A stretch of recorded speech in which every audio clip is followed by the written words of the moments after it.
ونبينا ومولانا محمد وعلى آله وأهل بيته وأولاده وذرياته وأزواجه وأصحابه وأوليائه وأمته أجمعين كما صليت وسلمت وباركت رحمت على سيدنا إبراهيم وعلى آل سيدنا إبراهيم إنك حميد مجيد السلام عليكم ورحمة الله وبركاته সম্মানীয় উপস্থিতি, মহান রব্বুল আলামিনের দরবারে অসংখ্য শুকরিয়া যে তিনি আমাকে সহ আপনাদের সকলকে এই পবিত্র মজলিসে হাজির করিয়েছেন, তাই আমরা কৃতজ্ঞতা জ্ঞাপন করে বলি আলহামদুলিল্লাহ। অতঃপর অসংখ্য দরুদ ও সালাম প্রেরণ করি সেই বিশ্বনবী, মানব গুরু, মাধুরী জীবনের দিশারি মুহাম্মদ মুস্তফা, সকলে বলুন সাল্লাল্লাহু আলাইহি ওয়াসাল্লাম, তার প্রতি দরুদ এবং সালামের নজরানা শান্তির ধারা বর্ষিত হতেই থাক, সকলে বলি আমিন। সম্মানীয় উপস্থিতি, আজ আমি আপনাদের সম্মুখে সফলতার মাপকাঠি কি এই বিষয় নিয়েই সংক্ষিপ্ত আলোচনা করব। আমা তৌফিকি ইল্লা বিল্লাহি তাআলা। আউযু বিল্লাহি মিনাশ শাইতানির রাজীম। বিসমিল্লাহির রহমানির রহিম। আলহামদুলিল্লাহি রাব্বিল আলামিনির রহমানির রহিম মালিকি ইয়াউমিদ্দিন। ইয়্যাকা نعبد وإياك نستعين اهدنا الصراط المستقيم صراط الذين أنعمت عليهم غير المغضوب عليهم ولا الضالين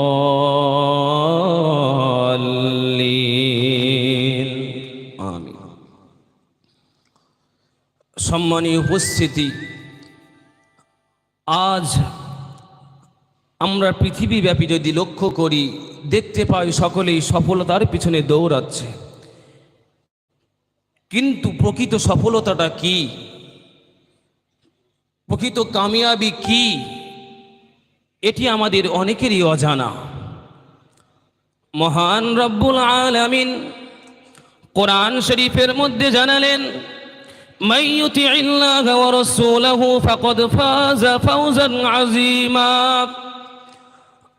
আল্লাহ রব্বুল আলামিন তার বান্দাদেরকে উদ্দেশ্য করে বলেন, হে আমার বান্দা বান্দিরা, তোমরা যদি প্রকৃত সফলতা পেতে চাও, সবচেয়ে সফলতার উচ্চ শিখরে পৌঁছাতে সক্ষম হতে চাও, আমি আল্লাহ তোমাদের রাসূলের অনুসরণ করবে।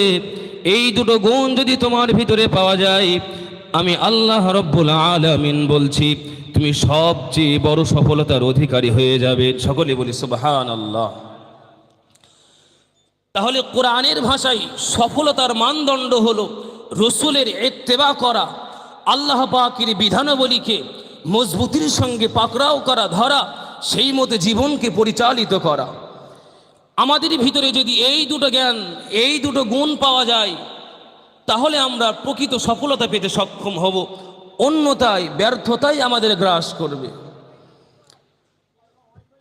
সম্মানীয় উপস্থিতি, মহান রব্বুল আলামিন কোরআন শরীফের অন্য আয়াতের মধ্যে জানিয়েছেন, ওয়াস-সাবিকুনাল আউয়ালুনা মিনাল মুহাজিরিনা ওয়াল আনসার ওয়াল্লাযীনা ইত্তাবাউহুম বিইহসান রাদিয়াল্লাহু আনহুম ওয়া রাদু আন ইলা আখিরিল আয়া।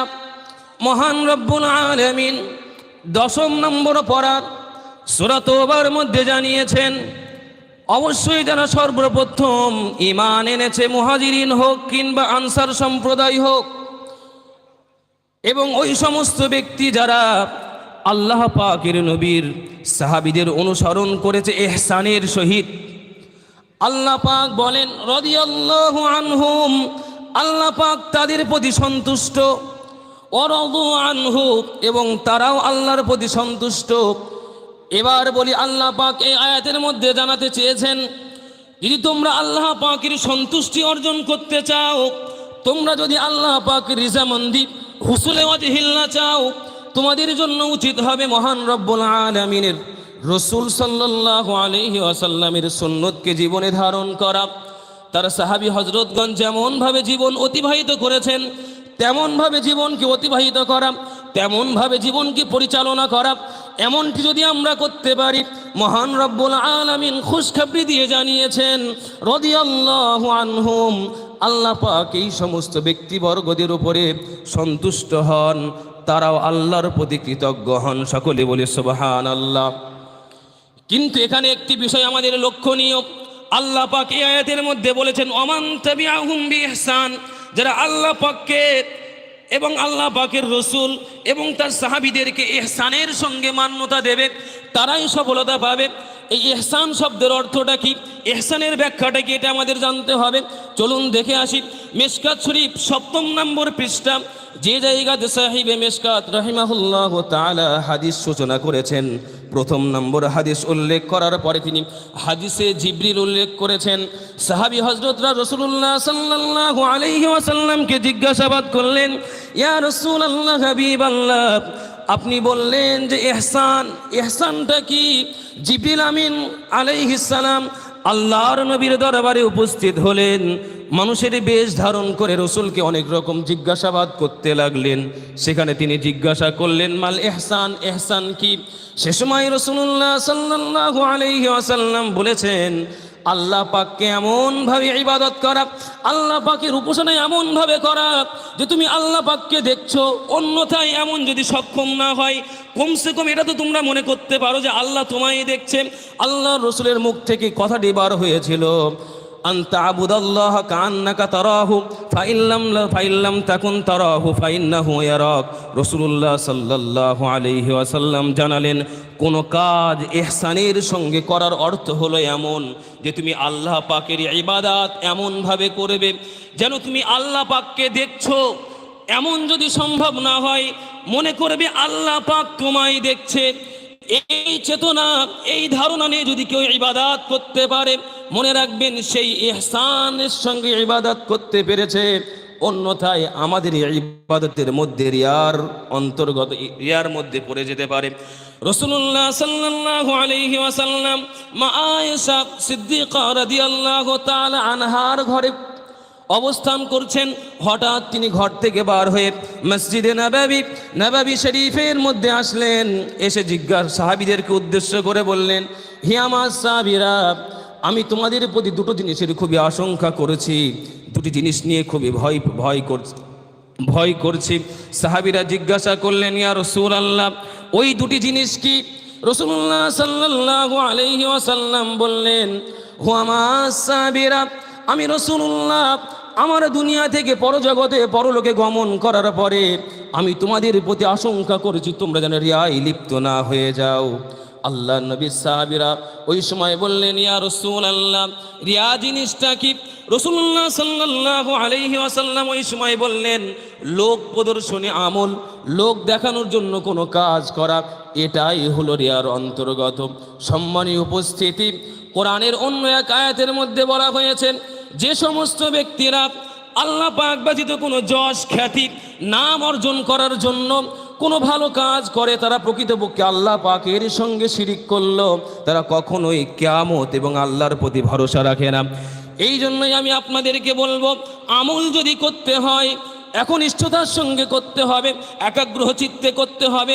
কোরআন শরীফের মধ্যে 30 নম্বর পারা সূরাতুল বাইয়িনার মধ্যে আল্লাহ পাক জানিয়েছেন, মুখলিসিনা লাহুদ্দিন হুনাফা ওয়া ইউকিমুস সালাত ওয়া ইউতুজ যাকাত ওয়া যালিকা দীনুল কাইয়্যিমা।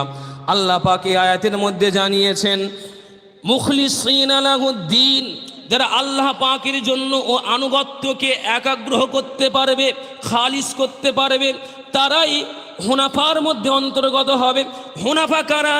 হযরত ইব্রাহিম আলাইহিস সালাম যে ধর্ম নিয়ে অবতরণ করেছিলেন, যে ধর্ম আমাদের জন্য এনেছিলেন, ওই ধর্মের অনুসারী হলো হুনাফা, তারাই হানিফ।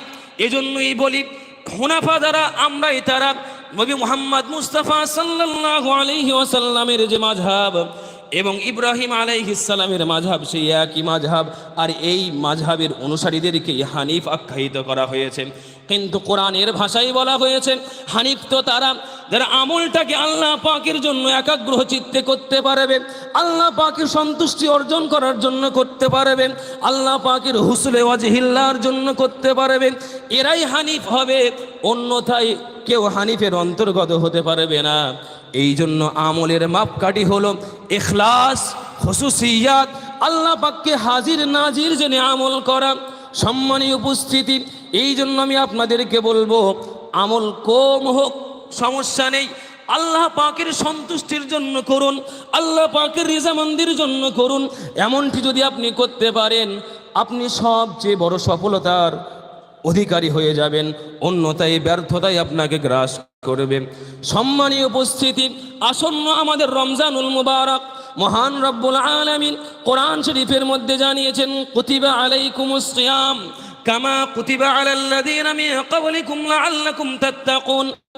আল্লাহ পাক এই আয়াতের মধ্যে জানিয়েছেন, হে আমার ইমানদার সম্প্রদায়, আমি তোমাদেরকে লক্ষ্য করে বলছি, তোমাদেরকে উদ্দেশ্য করে বলছি, তোমাদের উপর এই রমজানের সিয়াম সাধনাকে ফরজ করা হয়েছে, যেমনভাবে ফরজ করা হয়েছিল তোমাদের পূর্বপুরুষদের প্রতি, যাতে তোমরা মুত্তাকি হতে পারো। সম্মানীয় উপস্থিতি, এই জায়গাতে একটু গভীরভাবে উপলব্ধি করুন, দৃষ্টি নিক্ষেপ করুন আল্লাহ পাক কি বলতে চেয়েছেন। আল্লাহ পাক বললেন কুতিবা আলাইকুমুস সিয়াম কামা কুতিবা আলাল্লাযীনা মিন ক্বাবলিকুম লাআল্লাকুম তাত্তাকুন। হে ইমানদার সম্প্রদায়, তোমাদের প্রতি রমজানের সিয়ামকে ফরজ করা হয়েছে, যেমনভাবে ফরজ করা হয়েছিল তোমাদের পূর্ববর্তী পুরুষদের প্রতি, যাতে তোমরা মুত্তাকি হতে পারো। আল্লাহ পাক সিয়ামকে কেন ফরজ করলেন, আমাদের উপরে সিয়াম সাধনা কেন আবশ্যক করলেন? আল্লাহ পাক বললেন লাআল্লাকুম মুত্তাকুন, যাতে তোমরা মুত্তাকি হতে পারো। আল্লাহ পাক এই আয়াতের মধ্যে লাআল্লাহ শব্দটি ব্যবহার করেছেন। এই লাআল্লাহ শব্দটির গ্রামাটিক্যালি দিকে আমরা লক্ষ্য করি, যে সমস্ত উলামা সম্প্রদায় হযরতগণ এখানে উপস্থিত আছেন সকলেই ভালো জানেন, তথাপিও আপনাদের সম্মুখে আমি একবার ব্যক্ত করি। এই লাআল্লাহ শব্দটি হুরুফে মুশাব্বাহ বিল ফেলের অন্তর্গত। এই লাআল্লাহ শব্দটি ব্যবহার করা হয় পূর্বে যে বাক্যটি থাকে ওই বাক্যর কারণ হিসাবে, অর্থাৎ এই লাআল্লাহ শব্দের পরবর্তী যে বাক্য নিয়ে আসা হয় ওই বাক্যটি পূর্বের বাক্যের নাতিজা হয়, পূর্বের বাক্যর কারণ বর্ণনা করে। অর্থাৎ আল্লাহ পাক বলতে চেয়েছেন আমি তোমাদের উপর রমজানের রোজা ফরজ করেছি যাতে তোমরা মুত্তাকি হতে পারো। তাহলে রমজানের রোজা ফরজ করার উদ্দেশ্য হলো মুত্তাকি বানানো বান্দাকে। এর দ্বারাতে আমরা বুঝতে পারি আল্লাহ পাক রমজানের রোজা ফরজ করেছেন আমাদেরকে তার তাকওয়াপূর্ণ বান্দা বানানোর জন্য।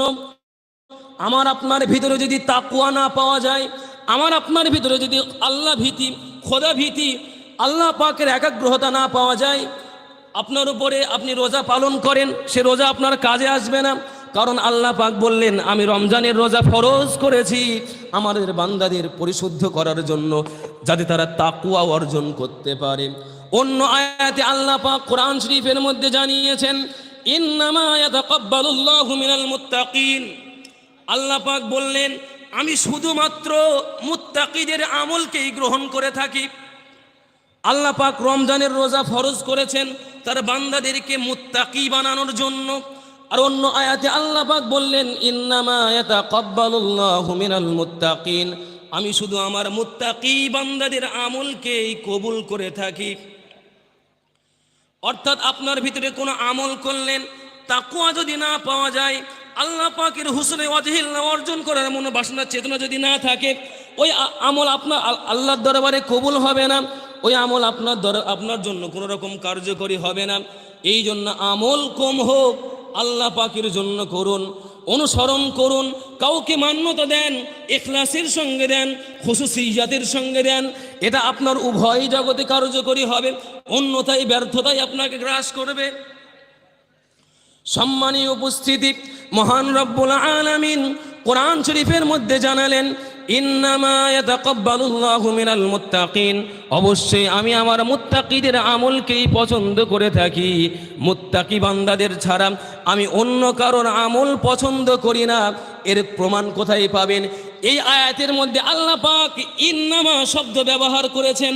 চলুন একটু দেখে আসি ইন্নামা শব্দের ব্যবহারিক কায়দাটা কি। গ্রামাটিক্যালি কায়দার দিকে যদি লক্ষ্য করেন, ইন্নামা শব্দটি হাসরের জন্য ব্যবহার হয়ে থাকে, অর্থাৎ এই বাক্যের শেষ অংশে যে জিনিসটা বর্ণনা করা হয় শুধু সেই জিনিসটাই উদ্দেশ্য হয়, বাকি সমস্তগুলি বর্জনীয় হয়। আল্লাহ পাক বলেছেন ইন্নামা ইয়াতাকাব্বালুল্লাহু মিনাল মুত্তাকিন, আল্লাহ পাক আমল কবুল করেন শুধুমাত্র মুত্তাকিনদের কাছ থেকে। অর্থাৎ আপনি যদি মুত্তাকি হতে পারেন, আপনার আমলের মধ্যে আল্লাহ পাকের একাগ্রহতা যদি আপনার আমলের মধ্যে যদি একাগ্রহতা পাওয়া যায়, তবেই আপনার আমল গ্রহণীয় হবে, অন্যথায় ওই আমল আল্লাহর দরবারে কবুল হবে না। কারণ আল্লাহ পাক এই বাক্যটি ইন্নামা শব্দ দিয়ে ব্যবহার করেছেন। সম্মানীয় উপস্থিতি, মহান রব্বুল আলামিন আমাদেরকে রমজানের রোজা দিলেন, আরও বিভিন্ন বিধান দিয়ে তার তাকওয়া অর্জন করার জন্য পূর্ণ তাকিদ দিয়েছেন। এই জন্য আমি আপনাদের সকলকে বলবো, আপনারা তাকওয়া অর্জন করুন, সফলতা আপনার কদম চুমবে, অন্যথায় ব্যর্থতাই আপনাকে গ্রাস করবে। সময় সংক্ষেপ হওয়ার কারণে বক্তৃতা লম্বা চওড়া না করে একটি কথা বলে বিদায় নেব। আল্লাহ পাক কোরআন শরীফের মধ্যে জানিয়েছেন যারা মুত্তাকি হতে পারবে। এই মুত্তাকিন কারা? ইহদিনাস সিরাতাল মুস্তাকিম, সূরাতুল ফাতিহা। আল্লাহ পাক বললেন, হে আমার বান্দা বান্দিরা, তোমরা আমার কাছে এই বলে দোয়া করবে, হে আল্লাহ আপনি আমাদের সঠিক পথের দিশা দেন। আর এর তাফসীরে জানিয়েছেন সিরাতাল্লাযীনা আন'আমতা আলাইহিম, ওই সমস্ত মানুষদের রীতিনীতি, ওই সমস্ত মানুষদের রাস্তা, আন'আমতা আলাইহিম, যাদের প্রতি আপনি পুরস্কার অবতীর্ণ করেছেন, যাদেরকে আপনি পুরস্কৃত করেছেন, ওই সমস্ত লোকদের পথ আপনি আমাদের পথের অনুসারী আপনি আমাদের বানাবেন। এই পথের অনুসারী কারা ছিল? মিনান নবিয়্যিন ওয়াস সিদ্দিকিন ওয়াস শুহাদা ওয়াস সালিহিন। আল্লাহ পাক জানিয়েছেন এই পথের অনুসারী হলেন 4 শ্রেণীর মানুষেরা, নবীগণ, সিদ্দিকিন, শুহাদা এবং সালিহিন। এই 4 শ্রেণীভুক্ত যারা হবে তাদের প্রতি আল্লাহ পাক তার ইনাম পুরস্কার অবতীর্ণ করেছেন। সম্মানীয় উপস্থিতি, এই আয়াতের অন্য এক ব্যাখ্যা কোরআনুল কারীমের ভাষায়, আলা ইন্না আউলিয়াল্লাহি লা খাউফুন আলাইহিম ওয়া লা হুম ইয়াহজানুন, যারা আল্লাহ পাকের বন্ধু হবে, আল্লাহ পাকের খুশনদি প্রাপ্ত বান্দা হবে, আল্লাহ পাক তাদের জন্য খুশখবরি দিয়ে জানিয়েছেন কিয়ামতের দিনে তাদের কোনো চিন্তা থাকবে না, কিয়ামতের দিনে তাদের কোনো ভয় থাকবে না। তারা হলো আল্লাহ পাকের মুত্তাকি বান্দা, নবীগণ, সালিহিন বান্দা। আল্লাহ পাক আমাদেরকে ইনডাইরেক্টলি তাদেরকে অনুসরণ করার জন্য বলেছেন। এই জন্য আমাদের সকলের উচিত হবে কোনো কামিল মুর্শিদের অনুসারী অনুগামী হওয়া। যদি আমরা এমনটি করতে পারি, খুব সহজেই আল্লাহ পাকের ওয়াজহিল্লাহ অর্জন করতে পারবো, আল্লাহ পাকের খুশনুদি অর্জন করতে পারবো। এই জন্য সকলকেই বলবো, আমরা যেন কোনো খাঁটি পীর মুর্শিদের অনুগামী অনুসারী হয়ে যাই, কখনোই বিচলিত হবেন না। শয়তান আপনাকে সর্বদাই পথভ্রষ্ট করার জন্য লেগে রয়েছে। সম্মানীয় উপস্থিতি, এই পীর ওলি খাঁটি মুর্শিদের দিক নির্দেশনা পাওয়াটা আমার আপনার জন্য বড় সৌভাগ্যের ব্যাপার। এটা আমার আপনার জন্য কোনো কৃতিত্বের বিষয় নয়, কোনো গর্বের বিষয় নয়, বরং আল্লাহ পাকের রহম হয়েছে, তাই আমরা খাঁটি দরবারকে পেয়েছি, খাঁটি মুর্শিদের অনুগামী অনুসারী হতে পেরেছি। কারণ কোরআনের ভাষায় কোনো খাঁটি পীর মুর্শিদের অনুগামী হওয়াটা হেদায়াত। যদি বলেন কেন? সূরাতুল কাহফের মধ্যে আল্লাহ পাক জানিয়েছেন, লান তাজিদা ওয়ালিয়া মুরশিদা, আল্লাহ পাক যাকে পথভ্রষ্ট করার মনস্থ করেন, যাকে বিপদগামী করার মনস্থ করেন, আল্লাহ পাক তাকে কখনোই কোনো খাঁটি মুর্শিদকে, ওলিকে খাঁটি তার পছন্দনীয় বান্দাকে মুর্শিদ হিসাবে বানান না। অর্থাৎ আল্লাহ পাক যাকে সঠিক পথে রাখার মনস্থ করেন না, সে কখনোই খাঁটি পীর মুর্শিদকে মুর্শিদ রূপে পাবে না। এই মুর্শিদ, খাঁটি মুর্শিদের অনুগামী অনুসারী হতে পারলে কেমন লাভ আছে আপনি একটু দৃষ্টি নিক্ষেপ করুন। আল্লাহ পাক, আপনারা সকলেই আসহাবে কাহাফের ঘটনা শুনেছেন। এই আসহাবে কাহাফের একটি কুকুর ছিল, সেই কুকুরটি সেই তাদের সংখ্যার ব্যাপারে যদিও মতভেদ রয়েছে, আসহাবে কাহাফ যে কজন ছিলেন তাদের সকলের ভালোবাসা অন্তরে পোষণ করতেন, তাদের সকলের অনুগামী অনুসারী ছিলেন।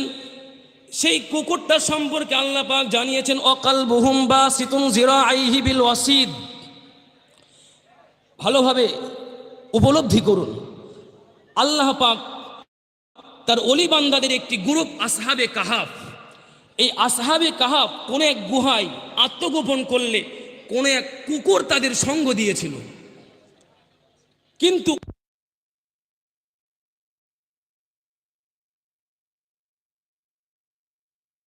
আপনারা সকলেই আসহাবে কাহাফের ঘটনা শুনেছেন। এই আসহাবে কাহাফের একটি কুকুর ছিল, সেই কুকুরটি সেই তাদের সংখ্যার ব্যাপারে যদিও মতভেদ রয়েছে, আসহাবে কাহাফ যে কজন ছিলেন তাদের সকলের ভালোবাসা অন্তরে পোষণ করতেন, তাদের সকলের অনুগামী অনুসারী ছিলেন। সেই কুকুরটা সম্পর্কে আল্লাহ পাক জানিয়েছেন অকালবুহুম বাসিতুন যিরাআইহি বিল ওয়াসিদ। ভালোভাবে উপলব্ধি করুন, আল্লাহ পাক তার ওলি বান্দাদের একটি গ্রুপ আসহাবে কাহাফ, এই আসহাবে কাহাফ কোন এক গুহায় আত্মগোপন করলে কোন এক কুকুর তাদের সঙ্গ দিয়েছিল। কিন্তু কুকুর ওলিদের ভালোবাসা অন্তরে পোষণ করার পরেও আল্লাহ পাক কুকুরের প্রতি সন্তুষ্ট হয়ে ওই কুকুরের কথা কোরআনের মধ্যে উল্লেখ করেছেন। সকলে বলি সুবহানাল্লাহ। আর আমরা তো আশরাফুল মখলুকাত, আমরা যদি খাঁটি পীর মুর্শিদের অনুগামী অনুসারী তাদের ভালোবাসা অন্তরে পোষণ করতে পারি, আমরাও বিশ্বাস করি আল্লাহ পাক আমাদেরকে বড় সম্মানিত করবেন। আল্লাহ পাক আমাদের সকলকে শোনা বলার থেকে বেশি বেশি আমল করার তৌফিক দেন। সকলে বলি আমিন। ওয়া মা আলাইনা ইল্লাল বালাগ। সকলে দরুদ শরীফ পড়ুন। আল্লাহুম্মা